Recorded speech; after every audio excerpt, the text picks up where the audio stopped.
नमस्कार मोहित जी। आज नई गाड़ी और आ रही है, आपको पता ही होगा, आपने रील बनाई है उस पे, स्कोडा काइलैक। हाँ जी। तो मुझे ना आपसे उसके बारे में कुछ सवाल थे। हाँ बिल्कुल। तो पहला तो आपसे मुझे ये सवाल है कि स्कोडा और जो फॉक्सवैगन जर्मन ग्रुप है, ठीक है।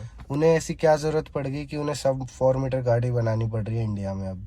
ठीक है, इसमें जरूरत नहीं है। ये अभी इंडिया के लोगों की मांग है, और हमारे जो अभी जो नितिन गडकरी मंत्री जी है ना, वो इन चीजों पे बहुत फोकस कर रहे हैं कि भाई सब 4 मीटर में इतना टैक्स होना चाहिए, इतना नहीं होना चाहिए। अब वो जो पहले जो था ना कि मनमानी कार कंपनी ने चला ली, अब वो नहीं चलेगी। इसलिए उनको भी, जर्मन कार को भी, स्कोडा को भी, अगर और 2-3 ऐसी कंपनी है ना जो बाहर की है, वो अपनी मनमानी करके टैक्स बचाना चाह रही थी, लंबी कार दे रही थी, अब वो उनको करना पड़ेगा कि अब ये गवर्नमेंट बहुत सख्त है इस चीज में कि भाई हमारे नॉर्म से ही कार बनाओ। और ये जरूरी भी है कि अच्छी कार भी बनती है, ऐसी बात नहीं है, और वो हमारे इंडिया के लोगों को पसंद भी आती है।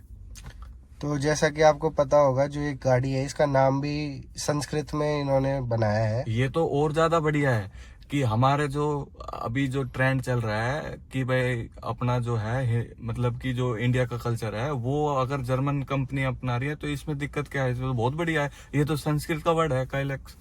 तो अब अगर मैं आपसे पूछूं कि जैसे आपको पता होगा कि फर्स्ट बायर स्कोडा की गाड़ियों को जनरली अवॉइड करता है इंडिया में, तो आपको क्या लगता है ये प्रोडक्ट कैसा चलेगा? ये अगर मैं आपको पॉइंट बताऊं ना, तो ये टोटली मिथ है। ये अगर कोई टिपिकल लोग है ना, वही इधर की साइड जाते हैं, कोई और कंपनी की साइड। जिसको भी अच्छी कार चाहिए ना, वो आज से 20 साल पहले भी स्कोडा की प्रेफर करते थे, और आज भी और कल भी। और जो यंगस्टर हैं, वो तो, मैं एक नाम लेना चाहता हूँ कि वो तो बिल्कुल ही प्रेफर नहीं करते। तो अगर मैं आपसे पूछूं कि मान लो मुझे ये गाड़ी लेनी है, ठीक है, और जो मार्केट में दूसरी अवेलेबल हैं जैसे 3XO है, ठीक है, जैसे वेन्यू है, तो मैं स्कोडा काइलैक को क्यों चुनूंगा?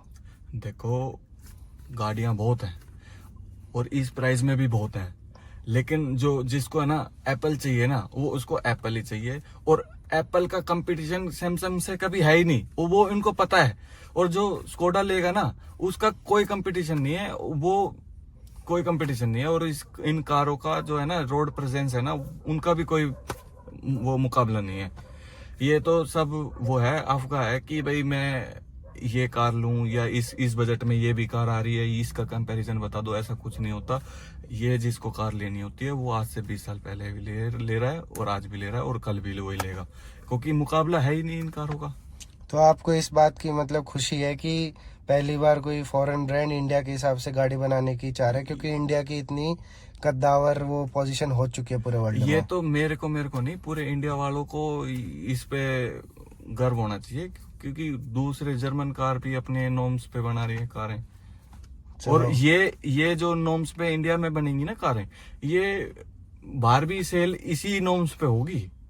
वहां के लिए, बाहर के लिए अलग अलग क्राइटेरिया नहीं होगा कि भाई जैसे हमारी मारुति करती है कि भाई यहाँ के तो कोई 0 स्टार रेटिंग है, और वहां के बाहर देखोगे तो आपको 5 स्टार रेटिंग मिलेगी। ऐसा कुछ नहीं है। तो ये तो बहुत ही इज्जत की बात हो गई। ये तो गर्व की बात, इज्जत की बात नहीं, और हर इंडिया वासियों के लिए है गर्व की बात। तो मतलब मौका देना चाहिए हमें स्कोडा वगैरह को। डेफिनेटली, इसमें तो कोई दो राय ही नहीं है। अगर चलो। वो हमारे को इतना प्रोवाइड कर रही हैं, तो हमें भी क्यों नहीं देना चाहिए? मौका देना चाहिए, बिल्कुल।